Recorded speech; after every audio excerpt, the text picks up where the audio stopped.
Ladies and gentlemen, thank you very much for coming to this event this evening. Please welcome to the stage Wes Streeting and Katharine Viner. Please put your hands together.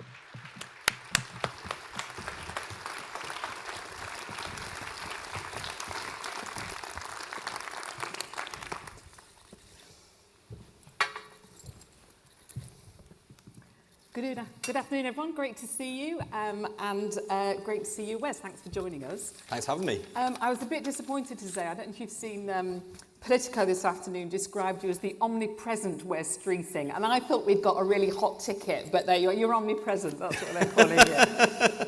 Yeah, people can be sick of the sound of my voice. I was about to say by the end of conference, but that was probably before conference anyway, but thank you very much for being here, and yeah, thanks for giving me another opportunity to rabbit on about the state of the Conservative Party and how we give Britain its future back. First mention of this conference slogan. So just before we get to that, I just would like to talk a little bit about what you've been talking about a lot on broadcast this morning, obviously the horrifying events in Israel-Palestine. I know it's a subject that you've long been interested in. Yeah. In fact, I found a quote even back in 2019 that you were sort of saying, you know, that you were concerned about the future of the two-state solution. Do you now think that is finished as an idea? I never give up on the two-state solution because I think that it is the only way to resolve what is a deep, intractable, complicated conflict that it's difficult to see a path, especially now, given what we've seen in terms of the barbarity of the last 24 hours or so. But I've always believed that, you know, a state of Israel, free, safe, secure, independent, alongside a state of Palestine, free, safe, secure, independent, is the only answer to this conflict. Two states for two people. It was the promise that was made at the founding of the State of Israel, but it's a promise that's never found real expression. And so what we've had over decades, to varying degrees, are different cycles of bloodshed and suffering.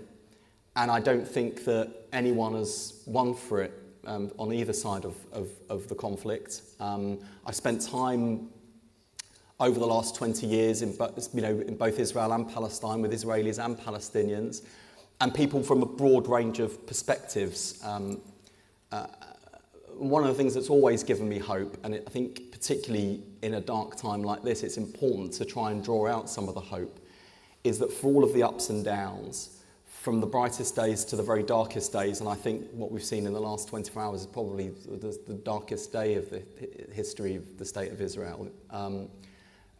I've always taken hope from the fact that when you ask Israelis and Palestinians what do they want for their future, how do they see an end to this conflict, it is still, sometimes only just, but it's still among Israelis and Palestinians a belief that the solution is a two-state solution. But, I mean, when I said this morning, I literally can't imagine what it is like in Israel at the moment. I mean, I literally cannot imagine. I cannot imagine how terrifying it must be to have family members abducted, to see innocent civilians being slaughtered, their bodies desecrated. And as someone who has spoken up many times in the last 8 years as an MP, for Palestinian human rights and statehood, against different policies of the occupation, I think what we've seen in the last 24 hours can't be described as resistance. It's terrorism, and it's completely unjustifiable. There's no justification for it. And when I've seen the scenes of people celebrating on the streets of our own country, I just think, where's the humanity? And where's the compassion? How could you possibly think that the just cause of a Palestinian state is in any way served by the violence and barbarity we've seen from Hamas? And I'm frightened about where this leads in terms of the escalation of conflict, the further loss of civilian life. And I desperately hope that the international community can play a role to de-escalate and to make sure that we see an immediate end to the violence, the return of hostages to their families in Israel. But I must say, you know, as an eternal optimist, as I think people often know I am on various issues, it is hard to see the light at the end of the tunnel, given what we've seen unfolding on our television screens and in our social media feeds. Do you see any sign of de-escalation? I mean, the US State Department just last week said, oh, well, everything is calm in Israel-Palestine at the moment. I mean, nobody saw this coming. No. And, you know, we should always ask ourselves, well, what would we do in that situation? And, you know, Israel has a right to defend itself. And I don't think we actually can comprehend, even as a country that has had its own experience of terrorism. And, you know, I've been a lifelong Londoner. I've grown up, you know, going to school, having tube stations evacuated because of IRA bomb threats. I remember vividly and bitterly 7/7, where I had friends on a bus going through Russell Square and worried whether or not they were alive. You know, I remember how I felt when the House of Commons, when Parliament itself came under attack and PC Keith Palmer lost his life. I will never forget that day. And yet, the events that we've experienced in terms of our own experience of this sort of violence is incomparable to what's happened in the last 24 hours. And I think we've got to do everything we can to unequivocally condemn, but also to do what we can to bolster those who constantly and consistently strive for peace and a two-state solution. And that's where the Labour Party has historically always been, and that's where with Keir Starmer's leadership it will always be. So turning to something that you hope to be able to have much more of an impact on much sooner, and that's the NHS. All the reports we hear about the NHS are so disturbing. Do you really think you can turn it around, that Labour can turn it around, or is it too far gone? So this is where the eternal optimist returns to the stage. There's no doubt that the crisis we see in the NHS is existential. And it's existential because of the immediate crisis, the waiting list crisis, the worst waiting list in the history of the National Health Service, fueling the lowest patient satisfaction on record. The waiting crisis that sees people dial 999 for an ambulance with heart attack and stroke symptoms and not having the confidence to know that the ambulance will reach them in time to make that difference. The waiting crisis of accident and emergency, where 24 hours in A&E isn't just a TV programme, it is the grim reality of far too many patients. It is a terrible immediate crisis, but there's something deeper and more existential, which is when you think about the future of the NHS and the pressures it will be under, you map on, across the current crisis, rising chronic disease, combine it with a growing ageing population, and suddenly there are legitimate questions about whether the NHS will be sustainable and there for us for the next 75 years. And that's why in the last 2 years as Shadow Health Secretary, I have tried to shake away some of the rose-tinted sentimentality about the NHS. Not because I don't believe in the NHS as a public service free at the point of use, but because I am terrified that that equitable principle that's underpinned the NHS for 75 years won't survive the next 75 years. And that unless the NHS changes and modernises and reforms, we won't have an NHS that's fit for the future. And so that's why I've said, it's not the envy of the world. It's a service, not a shrine. We've got to be honest about its shortcomings, because I think we kind of all know this in our hearts and in our experience. It's the paradox of the NHS. It's one of the greatest institutions this country has ever built. It is the closest thing we have. Sorry to the leader of my church, the Archbishop of Canterbury. It is the closest thing we have to a national religion. This is true. But those of us who come into contact with it, or our loved ones have come into contact with it, know that it's not doing the job or that who it work needs, in it. or who work in it. And this is the thing that has also been a big motivating factor in me being quite so blunt and brutal about the state of the NHS. I want the people who use it and the staff who work in it to know that we've noticed. I want them to know that when I've been going around hospitals or shadowing GPs or district nurses or talking to patients, I've got the message and I understand how bad things are. Because unless you're honest about the scale of the challenge, how could you possibly have the solutions? And this is the optimism bit, right? I've looked at other health systems around the world and thought, why is it they get outcomes that are so much better than ours? You know, pick up newspapers, not yours, I hasten to add, and you will find on the comment pieces, you know, the same kind of received wisdom of, oh, well, you know, we'll only know people are serious about the NHS when they finally admit that it can't be free anymore or it can't be publicly owned anymore, you know, as if something we had in the 20th century can't survive the 21st. It's a load of crap. It really is a load of crap. The reason the NHS isn't as good as other healthcare systems around the world is because we don't get there in time. We do late stage diagnosis. We do late treatment, which is worse for the patient, more expensive for the taxpayer, and it means we end up with bad health outcomes. Other systems get it right. They get there early with really good primary care and services in the community, much better mental health, much better social care. They've been much more effective at deploying life sciences and technology to reform the way that healthcare works, whether in terms of systems or in terms of treatment and technology. And finally, we've got a sickness service in this country, not a health service. And I think other countries have been more far-sighted and have taken public health and prevention seriously. So those are the big shifts we need, and that's what's at the heart of Labour's reform agenda. It is the shift to primary care and community services from an excessive focus on hospitals. It's a shift from analogue to digital, and it's a shift from sickness to prevention.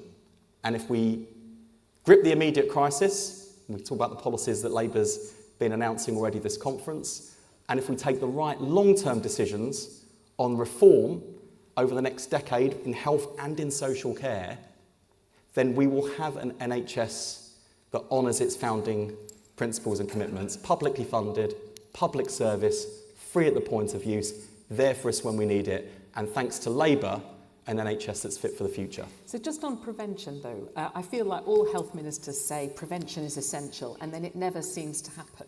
How would you actually make it happen and what would you focus on? Exercise, food, binge drinking? What would you focus on? I don't know what you mean about binge drinking.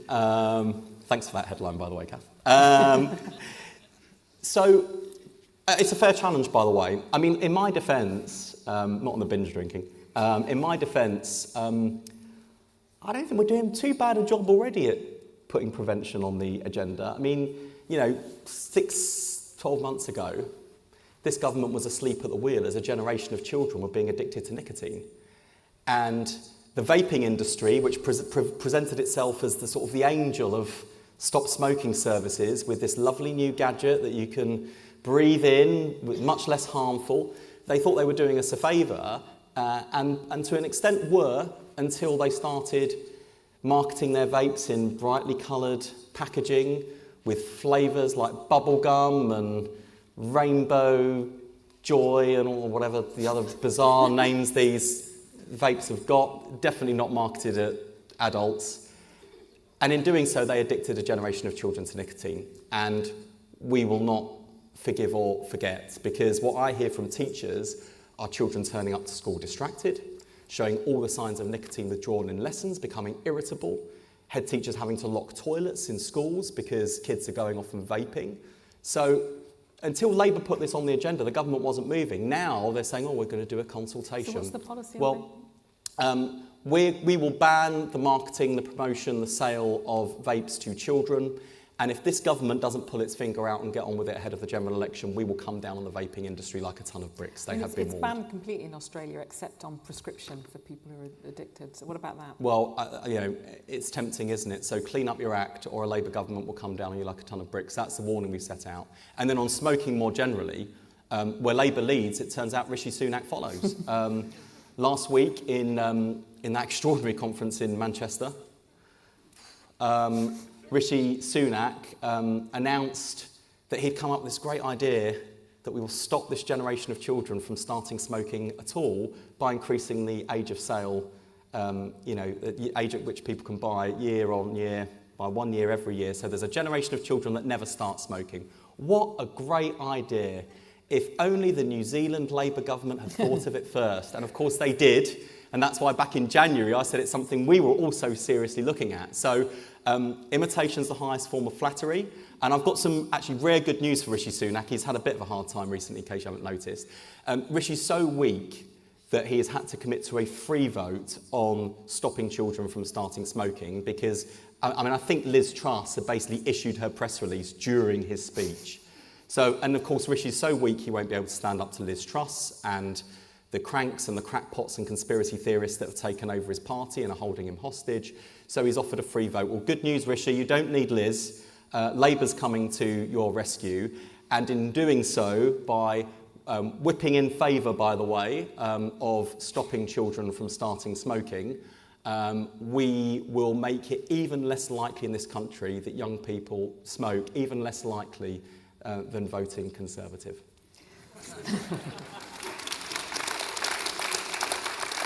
So my binge comment was because Wes gave an interview. Oh, with you The don't Guardian need to explain the joke. It's fine, let's move on. Where he said his only vice was that he was a binge drinker. And I did wonder what you class as a binge, actually. Well, I think it'd be wrong to put a figure on it, Kath, when there are lots of variables. Are we talking about just sort of, I think it's classed as 5, isn't it? The NHS says 5, but some say 8. 8 pints? Units. Oh, 8 units. Sorry, I thought we're not having a William Hague moment. Even I'm not that bad. For those of you who don't remember, William Hague famously sort of boasting about binge drinking to make myself Is that a more Yorkshire popular. accent? Are you doing a Yorkshire accent there? That was my William Hague accent. Was that It was bad? a Yorkshire accent. It's William I'm Hague. taking offence. Oh, come on. That was my William Hague impression. I've got others. Look, I just think everything in moderation. And I don't want Labour to be the fun police, but what I do want is to help people take more control over their own health and to manage risks in a more sensible way. I generally don't like to go around dictating to people and banning things. I tend to be a small L liberal in that sense. But you look at where we are at the moment, particularly in terms of children's health. 2 in 5 kids are growing up obese with long-term consequences for our health, and that's why we will ban the advertising of junk food to kids. And marketing, both online and in print. It's why we've also set out this week as part of our dentistry rescue plan a prevention measure of making sure that we introduce supervised toothbrushing for children aged 3 to 5 in early years settings. Because, believe it or not, it's a shocking statistic. The number one cause of children aged 6 to 10 being admitted to hospital is tooth decay. And while I've got lots of sympathy for those people who are saying, come on, teaching kids to brush their teeth, this is the job of parents. Well, it is, but evidently some parents aren't doing it, and you've got a choice. Do you not act because you want to make a point to the parents and just stand by while children's teeth rot and we end up paying through the nose for them to be admitted to hospital? Or do you roll up your sleeves and say, I'm going to do something about it and put kids first? And that's what we're going to do. There was an alternative, by the way, which we could have said, well, if children are coming into hospital and having their teeth taken out, we'll take one of their parents as punishment. But I think that's too much even for me, by the way. On a similar theme, what about ultra-processed foods? What about air quality? Both of which are greatly detrimental to health. I'm really anxious about ultra-processed foods. and I've been reading the excellent book by Chris Van Tullochen, which I think in a really accessible way outlines the way in which our diets have changed and the risks that it poses to our health. I think we have to look at food and nutrition. I've made it very clear, though, one thing I'm not prepared to do in the middle of a cost of living crisis is to make life more expensive for families. And I think, you think about the two big crises in our country at the moment, the cost of living crisis and the economy, the National Health Service, our health. I don't think you solve the health crisis by worsening the cost of living crisis. So when it comes to things like banning buy one, get one free deals or making some food more expensive, that's just a non-starter for me. What I am interested in doing is working with the food and drink industry on things like reformulation, of working with our supermarkets and their supply chains at how we can make healthy food more affordable and accessible. I'm really encouraged by some of the work that schools are doing to build nutrition into their curriculum, whether through vegetable gardens and patches where children are growing their own food and being taught how to cook it and how to make it, from fresh salads to fresh pizzas, a whole range of cooking skills and education about nutrition. I think there's loads of things we can do on public health without making life more expensive for families, and that will be my approach if we win the next general election. Air quality as well. And then on air quality, Labour's committed to passing a Clean Air Act to clean up our toxic air. I think that technology is going to make a really big difference to us in terms of things like vehicle emissions. We've had a difficult debate, I think people have seen, in London around air quality, which I have to say has in large part informed my approach, going back to what I was saying earlier about health crisis, cost of living crisis. I think what we've learned, I think particularly in Uxbridge, is that people are really struggling right now. And we're not going to solve the health crisis by worsening the cost of living crisis.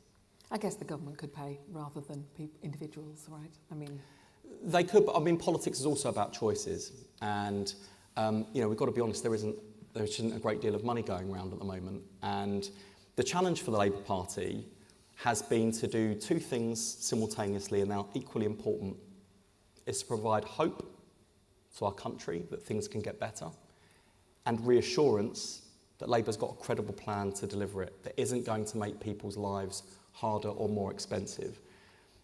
And in fact, I think one of the things we've got to do in this country is give people hope that politics can be a force for good again. I think 13 years of Conservative government have beaten the hope out of the country. I've heard it on the doorsteps in Tamworth, in Mid-Beds, where we've got 2 by-elections coming up. I heard it in Rutherglen and Selby and Ainsty, where we won. I think that an even bigger enemy for the Labour Party at the next election than the Conservative Party is cynicism. I think it's sort of apathy. And yeah, people. I wouldn't say people are no. apathetic. I think they're angry, and they're anxious. But what they fear is that politics will only ever be part of the problem. We've got to persuade them that it's part of the solution, and that's why this week's conference is so important, because we've got to set out our platform, our plan, our ideas, to show people how electing a Labour government will make a positive difference to their lives, whether on their cost of living and getting the economy growing again, so we don't clobber people in the way that the Conservatives have for the last 13 years, giving people an NHS that's fit for the future, giving people their streets back by tackling crime and violence against women and girls, as Yvette Cooper is setting out this week, to give children their future back. When, just before the summer, I had a meeting with local head teachers, really resilient leaders in my local community, and 3 of them broke down in tears. I've never seen it. In 8 years as an MP and more than a decade as an elected politician, and having worked in and around education before I became elected, I've never seen it like this. So we've got to give people their hope back, that we're capable of giving people their future back, because the alternative doesn't bear thinking about, and I've been thinking about this a lot since Conservative Party conference last week. if there's one abiding image that will stay in my head after that conference in Manchester last week, it was the sight of the Conservative Party literally dancing to the tune of Nigel Farage. Literally dancing to the tune of Nigel Farage. And what makes me anxious about that is the sort of politics that they will unleash if they're given an unprecedented fifth term. Because I've seen the Conservative Party run down the NHS through short-termism, short-sightedness, sticking plaster politics. I'm not sure if they get another term whether the Conservative Party will even remain committed to the idea of an NHS as a public service free at the point of use. You can see that some of the canary in the coal mines beginning to speak up. You know, when Rishi Sunak says he's interested in charging people if they miss a GP appointment, actually popular with some voters, but what a precedent to set, and what a deceit that the NHS crisis would be any better if we turn GPs into administrators of fines and debts, as if they haven't got anything better to do at the moment. That's not the answer. I genuinely think if we have, going back to what I said about the existential crisis, with the short-termism we're seeing, but also the Conservative Party abandoning the mainstream and being dragged off to the right, I'm genuinely not sure that the NHS can survive another 5 years of Conservative government. So if we weren't motivated already to go out and get the Tories out by this terrible cost of living crisis, the worst crisis in the history of the NHS, the scorched earth we're seeing them pursue on big national infrastructure projects like HS2, or the way in which, for the first time in our country's modern history, in fact, we've seen cabinet ministers standing up on conference platforms peddling conspiracy theories. That weren't motivation enough. You know, think about the existential threat to the NHS and our public services, and think about the threat to the future of our country if we give these people unprecedented fifth term. And then think about what the alternative could look like if we make the right choices in the long-term interests of our country, if we have a government that is genuinely mission-driven, able to make the right long-term decisions to get growth back into our economy, to tackle the cost of living crisis, to build an NHS fit for the future, to give people their streets back, to smash the class ceiling and make sure that kids from working class backgrounds like mine have a great future, and to build the green industrial revolution we need to give people cheaper bills, energy security and green jobs. That's the future I want to build. That's the future we can build if we win the next general election. And that's why this week in Liverpool is so important. I'm really glad you mentioned green policies at the end there, because I think last week was the week they dramatically turned against the environment, actually, the Conservatives as well. So I just want to talk a little bit about, carrying on the Tory theme, about your book, which has this, it's a fantastic memoir full of amazing characters and Christine Keeler and prison visits and armed robbers and so on. But there was just one bit I wanted to ask you about, which was when you were having your treatment for cancer, which was just 2 years ago during the pandemic. And you talk about how your partner wasn't able to come with you to visits in hospital because of lockdown and so on. And I wondered if that personal experience had made you feel particularly strongly about Partygate, which a lot of COVID victims, families of victims feel. This is the thing that Boris Johnson and the Conservative Party, I think, still don't really understand about Partygate and why people are so angry. It's not simply that they broke the rules that they asked everyone else to follow. It's that millions of people did follow the rules and did so at great personal cost and sacrifice. And you're right, you know, when I went into hospital for my operation, you know, walking through the front door was the loneliest I have ever felt in my entire life, because I went in on my own.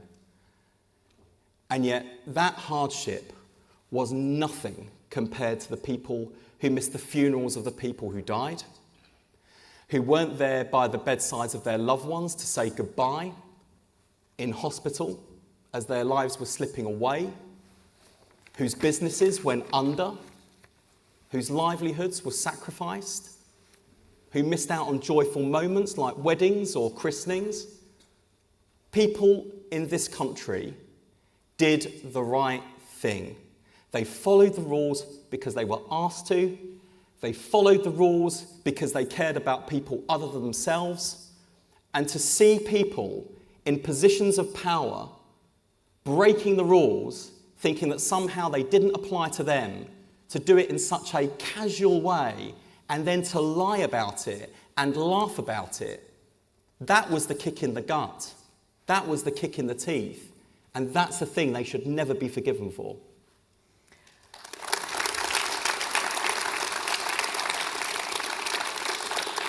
We're going to come to questions in a moment. We've also got hundreds of people watching online who've sent some questions in, but we'll come to the hall first. I mean, the other thing, one of the many other things I got from your book was it struck me what an unusual kind of childhood you had for a politician. And I was also just thinking about how working class visibility has decreased so much in recent decades. You think of the acting profession, music, and of course politics. Is that something that a Labour government would grab hold of? Yeah, and I was so pleased to hear Keir talking about smashing the class ceiling. I've always been someone who's passionate about tackling inequality in our society. That's why I joined the Labour Party. And as an openly gay MP, I care about LGBT equality. I've been involved in anti-racism campaigns. You know, it's one of the big motivators for me. But I've often felt that class inequality gets overlooked. And I felt that, as proud though I am of the last Labour government, in so many respects, I felt that victory was declared too soon in the vision of a classless society of, you know, wherever you're from doesn't determine where you end up. And, you know, this is not, as some people sort of claim, the politics of envy. It's the politics of giving everyone a fair shot. And it's the politics of giving everyone the same security in life that enables them to take up a wide range of opportunities. You know, when I was Shadow Child Poverty Minister, I announced Labour's policy 10 by 10, which were the 10 things we were determined every child should do by the age of 10. And it was things like learning to swim, learning to ride a bike, learning to play a musical instrument, trips to the seaside and the countryside, visits to theatres and art galleries and museums. Because these are things that loads of kids just get as part of a normal childhood. And actually, when you look at the list of things, you think, oh, this isn't particularly radical or revolutionary. And then you look at some of the stats about participation in these basic activities, and you realise how many children in our country are excluded from these sorts of opportunities. And one of the things that I'm really excited about listening to Bridget, who, like me, is from a working class background, and I do think that's no coincidence when you look at the policies. You know, Bridget's commitment to a breadth of curriculum and extracurricular opportunities and activities is absolutely crucial. Because you go into the country's leading private schools, what are parents paying for? Yes, it's, you know, paying for smaller class sizes and good quality teaching, but it's because they know they're buying their children access to those wide range of opportunities that develop them as people, buying their way into the network, of course. It's still the case that the levers of social, political and economic power in this country are pulled by people who tend to wear the Oxbridge scarf and the old school tie, and I wear one of those two things, which I'm actually very, very proud of, the Oxbridge scarf. But, you know, we've got to make sure that every child from every background has a great childhood, a brilliant start in life, and sees the world as their oyster, growing up with not just the same ambitions, because I don't think it's ambition or aspiration that's lacking amongst working class kids, it's opportunity and the security to take advantage of those opportunities. And that's how you smash the class ceiling in our country. And, you know, it's no coincidence that we've got a leader whose dad was a toolmaker and mum was a nurse, come from a pretty humble background himself, a deputy leader who, you know, I mean, I thought I had it hard growing up. You know, Angela makes me look posh by comparison with what she went through. And I say that only half jokingly. You know, you read what Angela has been through and her route into politics as a care worker, incredible, inspiring, and how exciting that she might be the Housing and Local Government Secretary who can build the social homes that our country needs and work with me to build the social care that our country needs. Amazing. Bridget Phillipson, working class background, going to give children from backgrounds like ours that kind of opportunity and fair chance in life. It's no coincidence that the reason why tackling that inequality is on Labour's agenda is because so many of us in the shadow cabinet have lived it. And when I look at the cabinet, it's not that I think they're heartless or they don't care. It's that not enough of them have really lived it. And I think if they had, they'd make different choices and they would understand the consequences of their policy for people from working class families like mine. And because they don't, they're out of touch and they make bad decisions that hurt people who need government on their side the most. And so, should we win the next general election, and you will hear this so many times this week, we are not complacent, it will be a different team, different set of backgrounds, experiences and perspectives, and an entirely different vision for our country, which is desperately needed. And if we get the chance to govern again, we might finally be able to offer this generation of children, of young people who've struggled so much through the pandemic and aftermath, the bright future that they deserve. And that, for me, is the single biggest motivator for getting up in the morning and working my absolute socks off with the rest of the team to make sure that we win so we can give Britain its future back.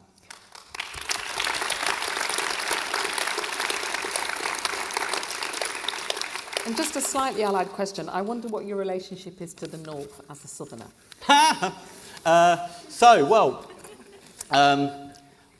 For the record, by the way, when I am up north, which I appreciate as a Southerner, it's not a homogenous place.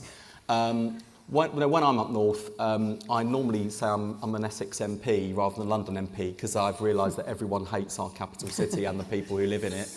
I'd just like to apologise on behalf of Londoners for the excessive concentration of power, wealth and opportunity in London and the South East. Levelling up is what Labour governments do, by the way, and it doesn't doesn't involve Royal Tunbridge Wells. Let me tell you. Actually, I mean, I've got family right across the country. I mean, my mum lives in Lancashire. My partner is a Teessider from Stockton-on-Tees,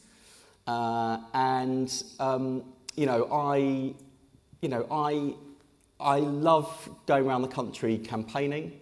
I think there is, again, a real opportunity for us to do something quite revolutionary in the history of Westminster government, which is to win power to give it away. And one of the things that's really changed in the Labour Party, and I don't just mean since 2019, I mean sort of thinking back to some of the dynamics in the Labour Party under Blair and Brown and under Ed Miliband's leadership too, there was a real tension in Labour's mainstream kind of political traditions between the centralisers and the devolvers. And it tended to be, right, we want everything centralised because we want to deliver consistent national standards for everyone and we can pull these levers at the centre. And then there'd be other people going, no, it doesn't work like that, you've got to devolve. What's fascinating is, since Keir's been leader of the Labour Party, there is real consensus about this across the shadow cabinet. And I think you look at some of our great mayors, obviously, Andy Burnham is one of the best known mayors, but here we are in Liverpool. Steve Rotherham is an extraordinary Metro mayor. You look at what he's doing on skills for young people and adults across Merseyside. Where Steve's going on transport.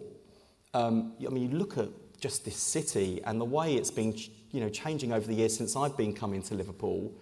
Back in my NUS days, visiting the universities and colleges up here. More recently. Campaigning and certainly looking at the incredible health and life sciences sector that's being built here, with Steve's backing, no one's going to persuade me that someone sat in Whitehall is going to do a better job for this city region than Steve Rotherham, and no one's going to persuade me that people in Westminster know better than Tracy Brabin in West Yorkshire. I think there's a really exciting future for our country and for a genuine rebalancing of our economy and power in our country if we win power in order to give it away and put it closer to people's communities. And the really radical thing is not just to give it to more politicians, but to go even further and put more power in the hands of people and communities. That's the really revolutionary thing to do. Let's have a question from the hall. There is a roving mic or two. So Huda, you can make the choice.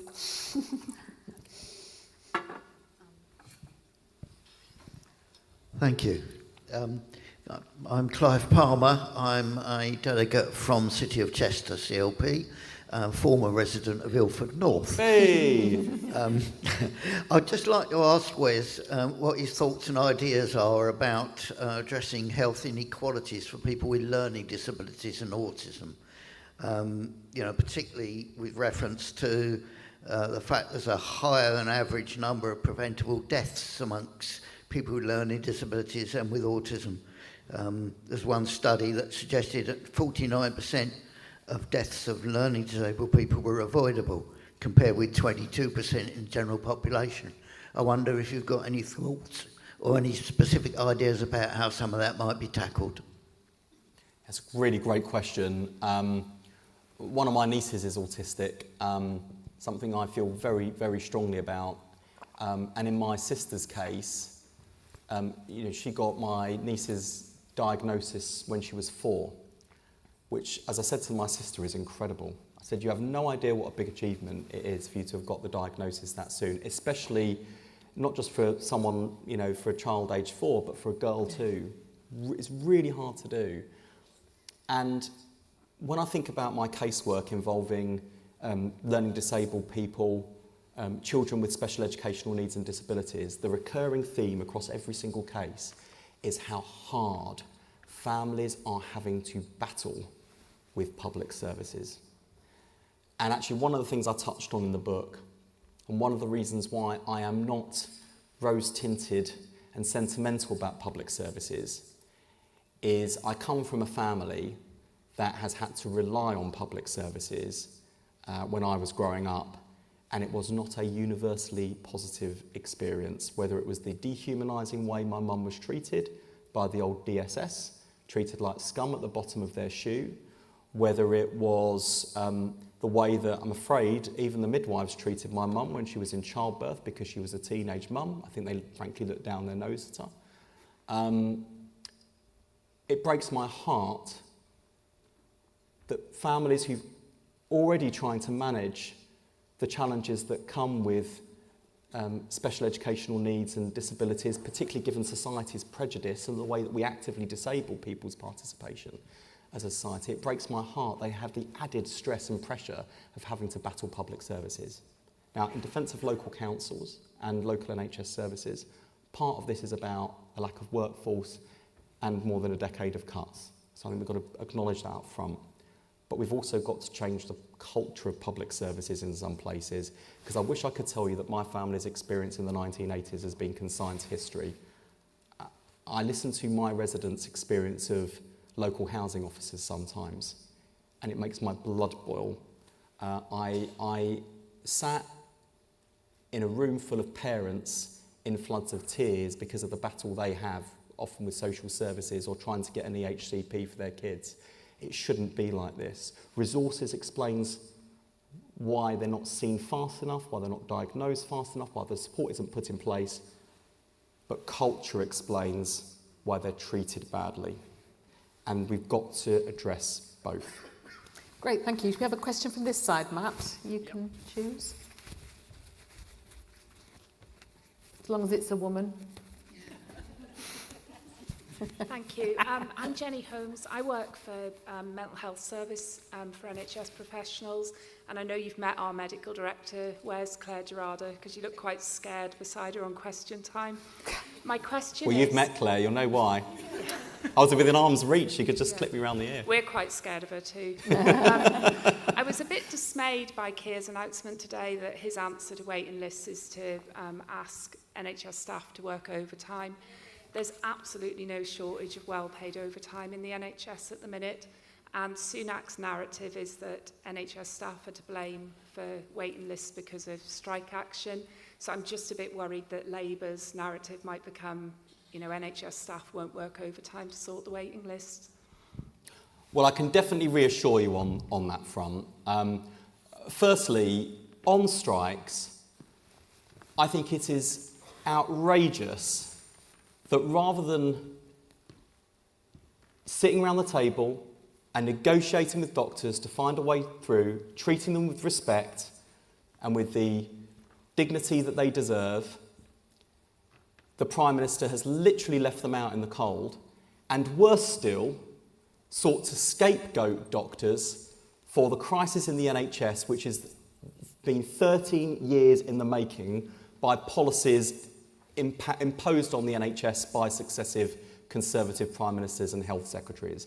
The reason the NHS is in the worst crisis in its history is not because of the people who work in it, it's because of the politicians that have badly mismanaged it for 13 years. And he should be ashamed of the way that he has tried to scapegoat NHS staff. How dare he, when only years ago he was standing outside Downing Street clapping them, and now he's threatening to sack them. I think it is a total disgrace.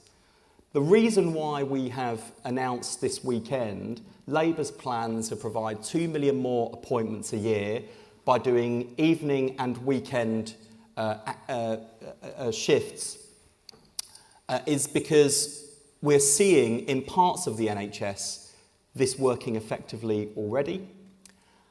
We think that putting £1.1 billion directly into the pockets of NHS staff means that patients will be seen faster and staff will receive more pay, so it's a win-win. We know that despite all of the pressure that the NHS has been under, that staff really care about their patients, they want to work in an improving NHS, and that they're prepared to roll up their sleeves and go the extra mile for their patients if they've got a government that respects them and a government that is genuinely on the side of the NHS. So I think it's a policy that's credible and workable, and crucially, it's not a policy that compels NHS staff to work evenings and weekends. There'll be some people who don't want to or who simply can't for whatever reason, and that's fine. Our policy doesn't rely on all of them doing it. It is voluntary, but we think it will be high impact and will make an enormous difference to cutting the waiting lists and beating the Conservative backlog. The most important thing the government could do today is to swallow their pride, open the door, sit around the table with doctors and find a way through. Because the real risk to the NHS now isn't simply that doctors walk out for another day of strike action, is that they walk out of the NHS altogether. We have got to keep these people. They are the backbone of the NHS, and we won't be able to do this without them. You mentioned weekend working there, and I know you've committed to Martha's Law, which is inspired by a colleague of mine.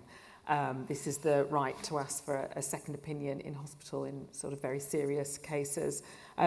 We were just worried because we know that Labour have pulled back recently on lots of things they've committed to, but you absolutely won't pull back on Martha's Law, will you? No, look, I think what Mary P. Mills has done is a great service to our country and to families who I hope will never have to go through the devastating loss that she's been through. And I was so moved by her courage. I don't know how, having lost a child in the way that she did, she's found the courage to mount a campaign in the way that she has. I think she's remarkable. And the reason why I was sort of moved immediately to say, right, we're going to do this, was the realisation that if a senior journalist who has no trouble expressing herself and getting a hearing has not been able to be listened to by doctors and taken seriously in a way that may have saved her daughter's life, what hope is there for people who feel they never get a hearing, who struggle to articulate their voice, who think that professionals look down their noses on them anyway, or don't have English as a first language and struggle to make their views heard? You know, Martha's Rule is the guarantee that families will never be ignored again and will be able to exercise their right and power to demand a second opinion, and crucially informed about those rights and how to exercise them. So we are absolutely steadfast committed to it, and I said to the government, if you get on with it, we will absolutely back you. And you know, I've been hard on this government for good reason, but they have indicated they're moving on it, and I applaud them for doing it. Thank you. Hood, do we have this very enthusiastic person here? You can. Thank you so much. I'm a Cabinet Member for Health and Social Care in the London Borough of Enfield. Childhood immunisation uptake is a massive problem, both in London and nationally. And it's one of the few levers we actually have for reducing those health inequalities and having better outcomes. That the prevention agenda, Wes, that you speak about. We've tried everything. Lots of local councils have, and I know because I speak to my colleagues, and people are just not taking up those childhood immunisations. We think we're going to have a measles epidemic this winter. What will national government do, a Labour government do, to help us improve that? Thank you. And just to build on that, this whole anti-vax movement, obviously a lot of this conspiracy culture is being expressed through health. So, yeah. Yeah, and we've got to take it on. Got to take it on. It's incredibly dangerous. No one in this country, in this century, should be dying of measles. How have we got an epidemic of measles? You know, it's because the conspiracy theories, the quack science is going unchallenged, and because we are living in an age where people are losing trust and faith in institutions and authority. And I think the answer to this is partly about evidence and reason and science. That's part of it.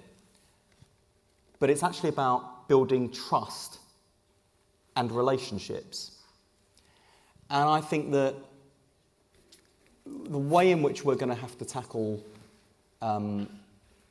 vaccine hesitancy and the kind of aggressive online conspiracy theories is through relationship and working with and through communities. Local government's got a crucial role to play. We saw that during the pandemic, which, by the way, I mean, take my hat off to the NHS and what they did to get us through that pandemic. At least someone had their eye on the ball. But I think the pandemic also exposed that the NHS doesn't have great relationships with every part of our country and every part of the community. And that's part of the underlying driver for health inequalities.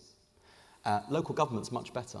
And that's why when it came to things like the vaccine rollout or test and trace, once the NHS started working with and through local authorities, we got right into those communities. Faith leaders, places of worship have a crucial role to play, community groups, people in positions of trust through relationships. That's how we'll take this on. I find it alarming that what we heard at Conservative Party conference last week on other conspiracy theories, I hasten to add, like this nonsense that local councils want to regulate when people go to supermarkets, which was the Transport Secretary's bizarre claim. I mean, we should be taking on conspiracy theories, not doom-scrolling TikTok to find something, crackpot to say to please a Conservative Party audience. This is just not serious. I do take it seriously. I take the threat of conspiracy theories seriously, and a Labour government will, work day and night to take on the dangerous online harms that we see infiltrating our society. So we're really running out of time, Wes. We do have a tradition at these Guardian events that we have a quick fire. Oh no, round not at the a quick end. fire. And No, I do you know know you what? love to talk. The but Times the other day did this, Keir Starmer or Rachel Reeves. You have no idea how much grief I've had from Rachel for saying Keir Starmer. So ours are much easier than that. Thank God. Okay, we'll start with Liverpool or Everton. Liverpool. Oh, that was quick. Barbie or Oppenheimer? Barbie. Obs. Okay, this is an Ilford question. 2 people who are from Ilford. Noel Edmonds or Richard Littlejohn? I loved Noel's house party. Noel Edmonds. Kiss a Tory or kiss a lefty? Why choose? Sorry, Joe. Tequila shots or white wine spritzer? Tequila. It's always the binging. Suella Braverman or Liz Truss? Oh, please. Oh, the deep blue sea. That's your answer. All right. And finally, Arsenal winning the league for the first time since 2004, or Labour winning elections. Oh, since the Labour. first Labour government. A Labour government. Thanks very much, everyone.